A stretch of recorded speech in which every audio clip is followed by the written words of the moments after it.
So this is what I'm going to talk about, collaboration. Yesterday, we briefly spoke about networking. I think one of you asked the question on how do you network? What do you do? One of the components, they both basically they feed into each other, but primarily one of the components of networking leads to is collaboration. Okay. Collaboration is one of those things which is quintessential to one's existence.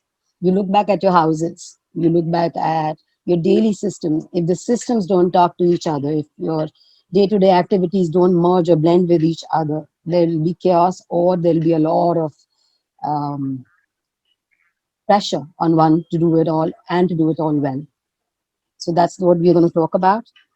Before we begin, I would like to show you an image, and I would like to get as many views on what do you think when you see this. Can everybody see the screen?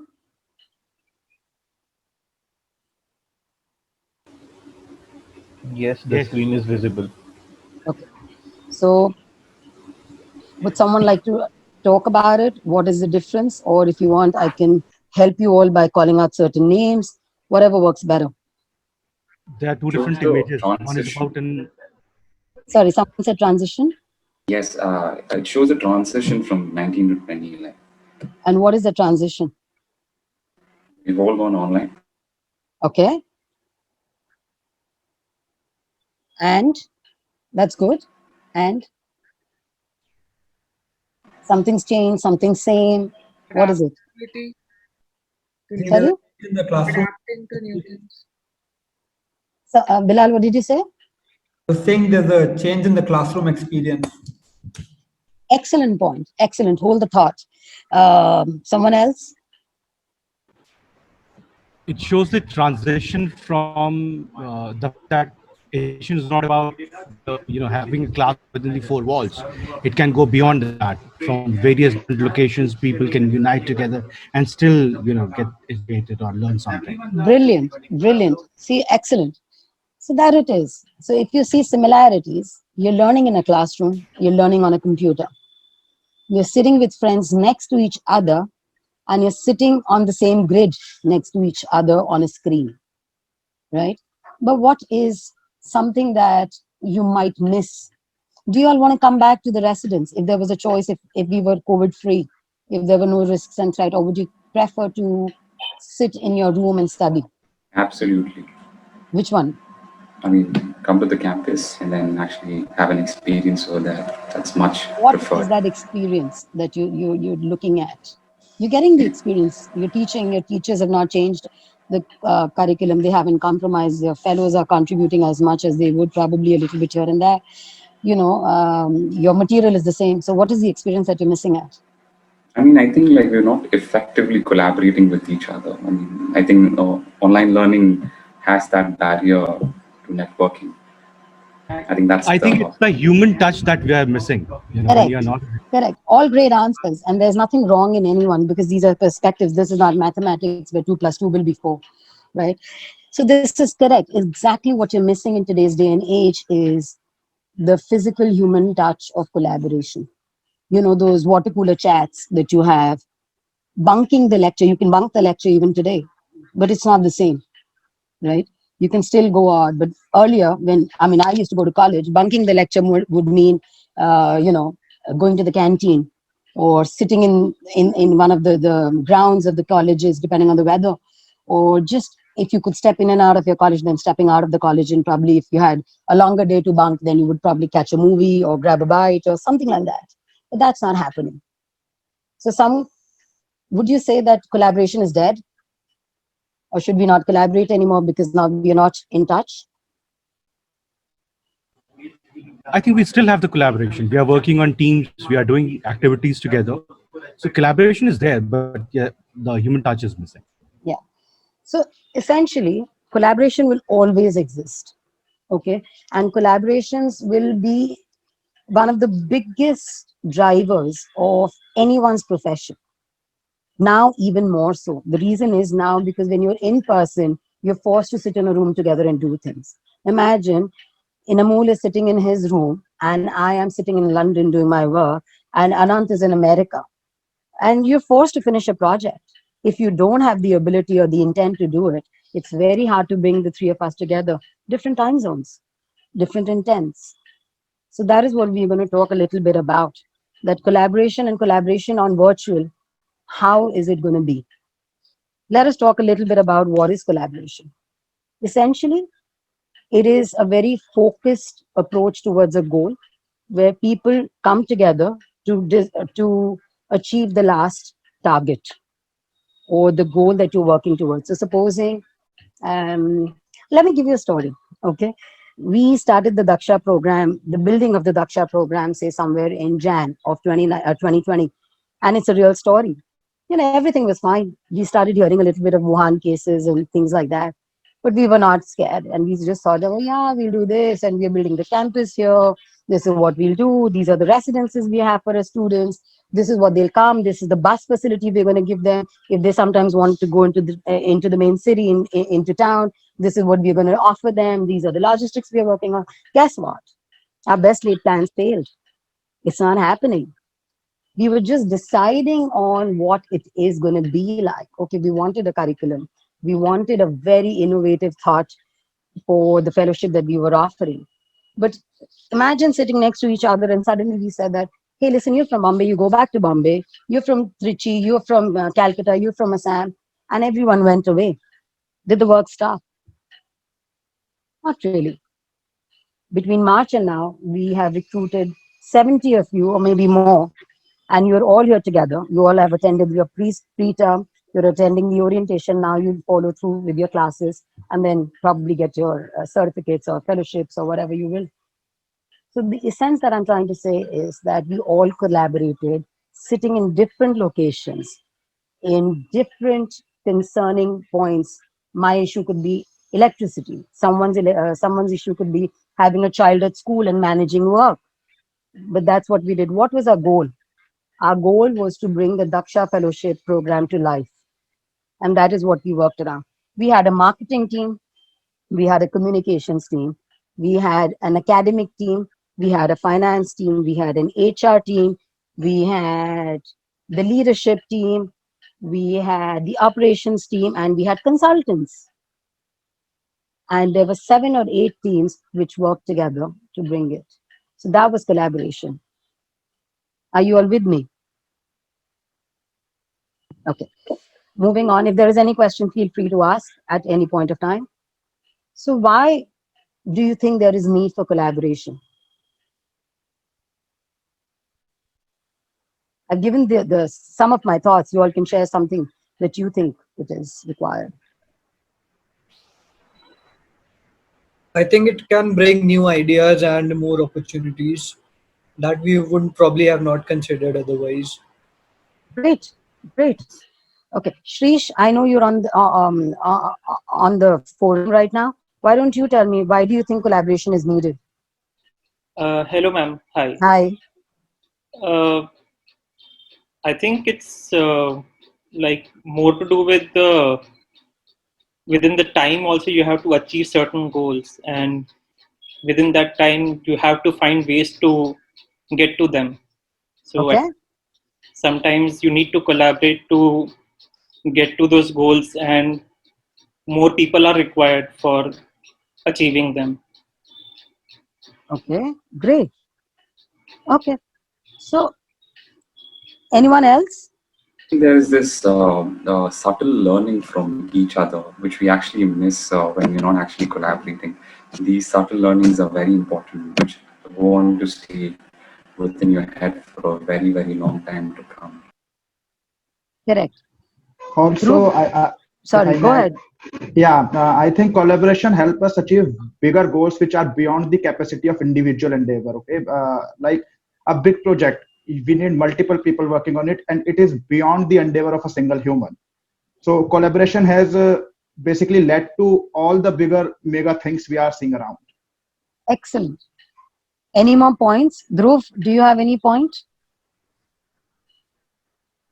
I think different people belong to different backgrounds, and it is not possible for one person to handle all those things together. So that is why we need collaboration at its best. Excellent. All great answers, and Dhruv has not responded, but we'll bring back Dhruv later. Okay. So yes, collaboration has a lot of merits. Okay. Let us start by one small exercise, which some of you pointed out, saying that you can think more. Okay. And what I want you to do is, do you all have a piece of pen and paper, or you can use a Word document on your laptops, or whichever part. Okay. I want you to get it. And, you know, okay. So what I'm going to show you something is, I'm going to show you something, and I want you to think, how can you use that thing in different ways? And I'll give you 1 minute by the clock. And in that 60 seconds, I want you to write down as many ways as you can use that thing. Okay? Go innovative, don't limit yourself, and this is what it is. Okay, my screen is held. Okay. So there is a box here. In which all ways can you use it? And your time has begun now. I'm going to give you exactly 60 seconds. The task as a group. Yes, we did. We Yes, also Good. did. And did any of you do it as individuals? I'm assuming every one of you did it as individuals. Yes. Yeah, individual contribution is always there when you work in a group. So Okay. So let's pick out Srishti.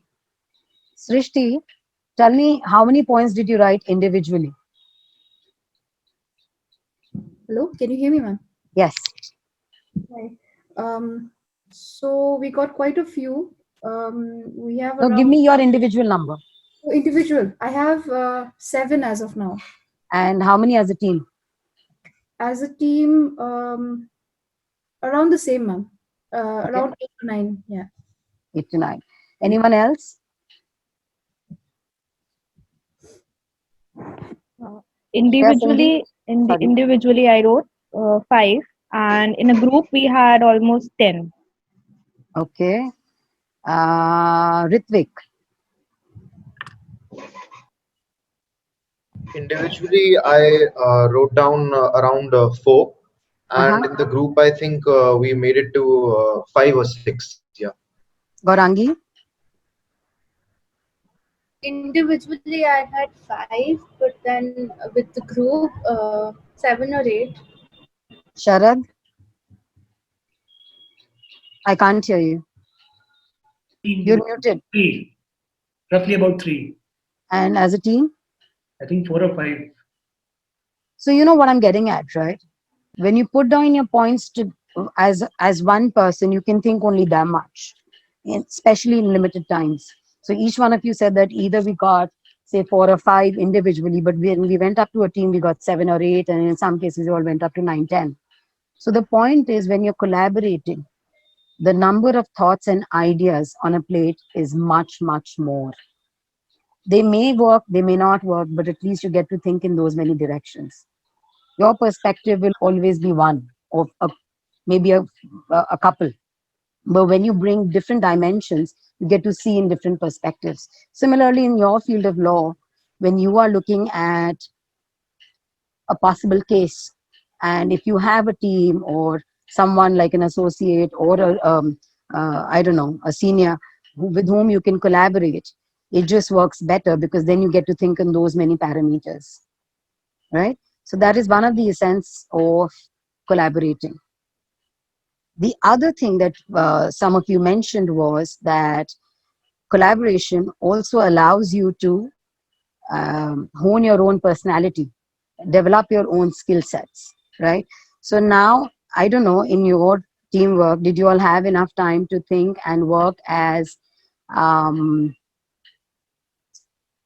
you know, someone took the lead and I'm going to write down everything you say. Someone started dictating it. Someone started sharing a lot of things here and there. Is that happening? yes, Yes. And what does it teach you about yourself? What about the people who contribute nothing? So no, so people like me. So people, like we there didn't will be contribute people who anything. don't contribute. So you learn another aspect of the real life scenario. There will be some riders who will not be contributing to it. So you understand that there are certain things that, okay, if I'm put in a team with this X person, you may not develop a straightforward knowledge sharing basis, but you develop a skill. How to factor in your time better. How to encourage the other way, if you look at it, it is an opportunity of how do you encourage the person to become a part of your team. How do you lead the person to contribute to you, or you start contributing to them? You don't have to look down on that person, but is there a way? Some people shy out, some people just freeze, they can't think. So how do they become better at it? Can you help them develop those skills? So that is another part of the team building thing.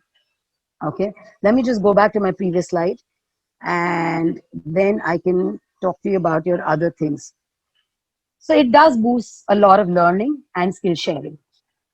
Okay, you learn how. So supposing now, if this was a very simple exercise, which was, what do you think of a cardboard box? Like when I think of a cardboard box, I think of making it my shoe rack, making it a table mat, making it, somewhere where I can stack my laundry, where I can make potted plants as a placeholder, make a painting out of it, or make it as an art structure. Okay, so now I get to see those many things. And if there is someone who can actually draw it up or do it up, there are certain skills that we start developing. So that is another thing about collaboration. Okay, one of the most important part of collaborations in the working world is problem solving, or working towards a shared goal, right? So now let's say, okay, I'll go back to the same example of Daksha.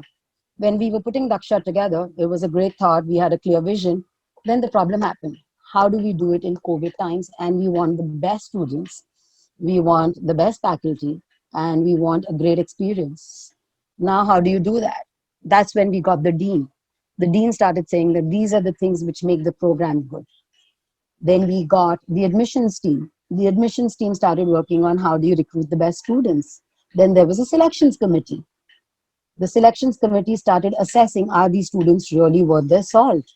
Then there was someone that if we do everything the way, if we don't market it, people will not know about us, right? So then we got them into being. But for doing all of this, we needed finance. And someone has to control the finance. So we got a finance person. The first and the most important thing is getting all of us together. So we needed HR. So you see, no one's roles, there are different skill sets that each one of us had, and nobody could have done it without the other one's presence. So in collaboration, the structure is pretty much flat. There is nothing like your job or my job, right? So there were times when the admissions team was stepping in and helping the marketing team. There were times when the marketing team was suggesting certain ways of developing or enhancing the program structure. So everyone just works at how do we essentially get 70 students who are good, worth it, deserving, and who will benefit from us as much as we benefit from them. So that is another thing.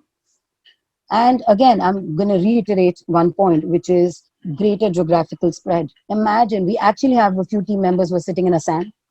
We have some team members who are sitting in Chennai, as you know. There are some team members in the north. There are a couple of them in Bombay. And, there are, how can I forget? There are team members in Canada and the US. So you see, if it was sitting together, if there was no collaboration, we would have not been able to do so. We could have just said that, okay, COVID has happened, we'll wait for COVID to lift, and then we'll probably think of doing it. If I had to do it without a team, if I had to do it without collaboration. The power of collaboration is what yields into a lot of results like that. Any questions? Okay, if there are, please let me know. What are the types of collaborative teams that there are? Very straightforward. One is inter-team. So now, when you were doing that small exercise that you all just did, that was an inter-team collaboration, which is, that was an intra-team collaboration, which is you all 5 or 6 members got together and started pitching in. I have this point, I have this point, can we add this thought, can we do that? Then there is an inter-team. Supposing I give you a task where team A has to talk to team B, who has to talk to team C, so on and so forth. Then there is another team which is called the distributed team. Do you know what is a distributed team? Okay, so distributed team is, So basically the same team. So now the same Daksha team is a distributed team as of today, which means that there are some members who are sitting in Americas, there are some members who are sitting in Bombay, some in Calcutta, some in Chennai. So it becomes a distributed team, but they're all part of the same team. Okay, and there are co-located teams, like most of your faculty, a lot of our staff, they're all sitting in the Chennai office, in the city campus, so they become the co-located team. In ITs, you will see distributed teams a lot, because most of your clients for IT sit in America and in Europe. Then you have the coders and the technical guys who are sitting either out of India or Eastern European places like Finland and so on. So they're sitting there. Then you also have the marketing team, which can be in London or Hong Kong. So all these teams, they work together, but they're part of one big team. So they become distributed teams. The teams are distributed in different geographies. The geographies can be cities and countries. It can also be different locations within the same city. So that becomes a distributed team. One of the biggest thing now that is coming up is and it's always been there, is cross-cultural and multi-geography. This is something as lawyers that you will be dealing the most with, in my opinion. And of course, your professors will help you understand this even more, is because imagine you're doing a case on a data breach. You have a client who's sitting out of Bangalore. Your server is put up in China. Your data breach has happened by someone who has called the breach is sitting in, say, America. But your actual head office is sitting in Calcutta. So how do you deal with this? You have to deal with it. So can you say that, I don't know if you all are aware, but there are different cultural barricades that happen. If you talk to an American in the same way that you talk to a British, there might be a problem. Americans don't like sugarcoating. They are very curt, they are very direct, and they're very succinct. I mean, they don't even mind starting an email, for instance, saying that, get the job done. In their minds, they're not rude. But if you start like that with the British without asking how the weather is today, it may not work well in your favor. So these are the things that you have to work with. Coming back to the example is that you have to understand how do you work with different kinds and mindsets. So this is something you'll be dealing with. The different time zones that you'll be dealing in. While I'm told that lawyers are loners, but I also feel that today that skill is diminishing. There is huge emphasis on team building, and you all would have read more papers than I ever will on law. So you all would see that the need for collaboration is really high. Second thing is that even lawyers as loners were always collaborating. You have to work with the government. You have to work with the different stakeholders. You have to work with competition. You have to work with the legal counsel if you're on the other side. If you have to work with your in-house counsel, if you have to work with your management. So these are things that you have to bear in mind. Are you guys with me? Okay. Moving on. Just to re-emphasize the point, is collaboration a standoff thing? No. It is all around. You talk about medical systems, you talk about industries. I'm going to talk to you in particular about academia and the legal world. In academia, if you see, it has really surged to another level. You know, academics in nature are very helpful, very kind to the students.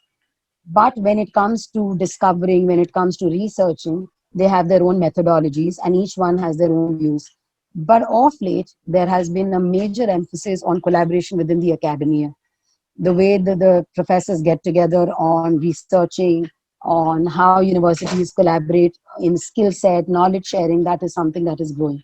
Similarly, in your legal world as well, this is what happens. That you have to collaborate, you have to associate and connect with people. That allows you to develop smaller, softer skills, which are trust, confidence, your own strengths, being privy to your own weaknesses, being able to see that if tomorrow there is a case or a problem, who can you go to? Building networks, that's one of the biggest things about collaborations. If you collaborate, networking becomes very easy. Imagine you have worked with me on this project today, and tomorrow when I think that these are students who can think of using a box in 50 ways, I'd necessarily want to collaborate with you guys. And that's how you establish one form of network. So that is another way. Okay. We've spoken about this. For you, it's very important that you use the college space or your fellowship space as a safe environment. You can start small for collaboration, like how you did in your breakout sessions right now. You can do it in your project assignments, your moot court sessions when there will be, in your vowel sessions when you will be. Imagine if you're asked to create a play together, or if you're asked to create a whole, say, write a poem together, or a song together, or a script together, or make an art piece together. How do you collaborate? Capstone projects from universities and colleges points are brilliant ways of collaborating. And the safest way and the funnest way is your clubs and committees. Imagine if you're in a drama committee, if you're in a debate committee, if you're in a song and a dance committee, whichever you are in, how do you lead? How do you not?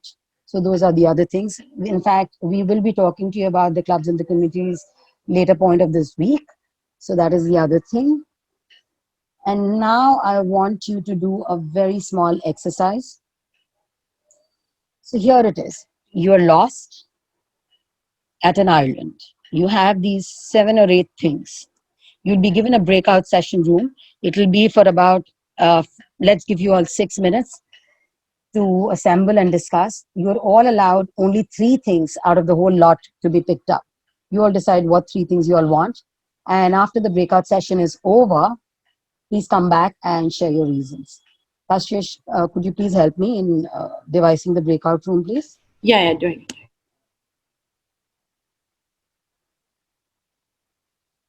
What I would want you all to do is that I want you all to think about why you're taking it. Who is doing what? What are your thoughts? What is your team's thought? Are there any differences? Did you settle it? Did you not do it? Did you need each other's help in coming to a discussion or a conclusion? If not, how did you take it forward? So think about those things. And it's 10:42. Kashish should be able to break you out in the next couple of seconds. So 10:47, 48 is when we reconvene. So 6 minutes? Make it 5, Kashish. Arinjay, which breakout session were you in? Which breakout room were you in? Yeah, I was in 9. There were like five of us. Yeah. And Mridul, Shreya, and Nilesh, was it? Yeah. Okay. So we had a very interesting discussion where we were trying to eliminate and trying to decide which 3 things to go for. So we were divided between survival and escaping. So therefore, pocket knife and rope is one thing that we all agreed upon, saying that pocket knife can be used for various purposes, be it making a fire or cutting stuff. Rope again, multiple purposes for which it can be used. The third one of our teammate Mridul he wanted, like, if we have to sleep at night, he wanted to protect himself from mosquitoes. And therefore, he was like, I want a bed sheet. And he was pretty adamant that I need a bed sheet. But the rest of us, we were contemplating that if we're trying to escape, maybe we'll try to make a big fire. And therefore, we'll need kerosene. And we were thinking of going with kerosene. So these are the 4 things, two of which we were all sure of. But bedsheet and kerosene is one thing we couldn't really decide upon before the time got over. Okay. Priya, let me ask you this question, and this is in extension to what Arinjay just said. Okay. If you had to do it your way, would you choose the 3 items that your team has selected? I don't know what your team has selected. And in the interest of time, I'm just going to stick to some questions so that you all get to think about what collaboration does to one person. So I initially wanted to go with fruits, knife, and probably kerosene. I wasn't sure of the third thing, but Sharath suggested that we go for a rope because it has many uses. So if I had to do it my way, I would have probably taken kerosene or something, a bedsheet or something else. But talking to them was probably a better idea to take the rope. Okay. Did anyone feel that being in the group allowed them to think differently?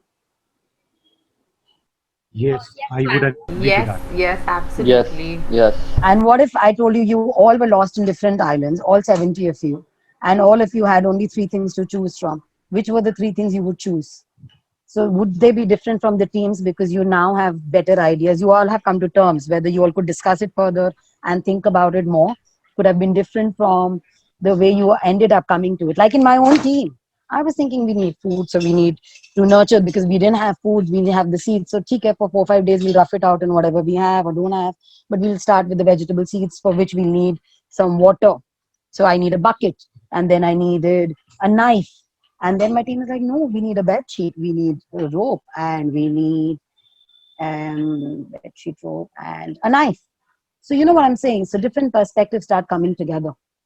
And if probably there was more time, you all would have figured out a way of how do you escape from the island, right? We don't know if it works out, if it doesn't. Collaboration doesn't mean that you don't fail, but it allows you to think of different possibilities that might be there, which you may not have factored in. This is one of those exercises. Did you get a little bit of perspective into it? Yes. Did you get to see that each one of us has a way of thinking which is as important as the other thoughts are there on the table? Absolutely. Did you also get to feel that adding more dimensions and possibilities can make you work better? There will be some people who will roughen you up, right? You won't like the way this person is talking all rubbish. You don't like the person, the energy that this person puts on the table.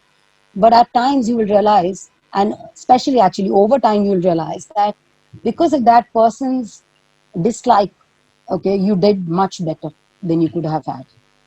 You thought more. You know that if you go to your professor and you say, but I think this is the view, the professor might be thinking that, you know, this student is talking all nonsense. But after a point of time, if you have the ability to justify your answers and back it up by evidence, whether it is goal or logic, people start listening. You start understanding how do you present better, how do you work better. So this was a very short glimpse into what collaboration is. I don't want to bore you all too much unless and until you all have questions. But what I would like is to show you a small bit of how collaboration can yield into some wonderful results. Okay, I'm going to talk to you about, I'm going to show you a small clip for a movie. And I actually selected 2 clips, but I'm going to stick to one because now there is not much time and we'll have a session after. Okay, it's called from that infamous movie called Ocean's 11. How that one man, Ocean, created a whole pool of his team. There was someone who was into acrobatics, someone who was a planner, someone who was a financer, and different temperaments. It's a brilliant movie if you want to see on how people with different skill sets, different ethos, different ethnicities, different styles of working come together to work towards a single goal, and how well-oiled machines can really come out of people who will never seemingly fit together. In your day-to-day world, this is what is really the thing that happens. Your college, your further studies will always be a safe environment. So I'm going to leave you on that one last thought. Feel free to uninhibit yourself, to explore, to experiment, to be radical, but not offensive. And at the same time, just try and put yourself in uncomfortable positions because all of us are learning from each other. All right? If there are any questions, I'll be happy to take them later if you all want. And at different points of time, we'll keep meeting anyway. So just that last screen that I have thought for you.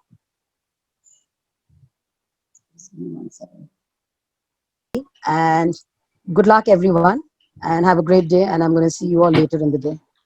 Thank you. Thank you. All right. Neha. Thank you. Thank you. Bye. Thank you, Neha. Bye.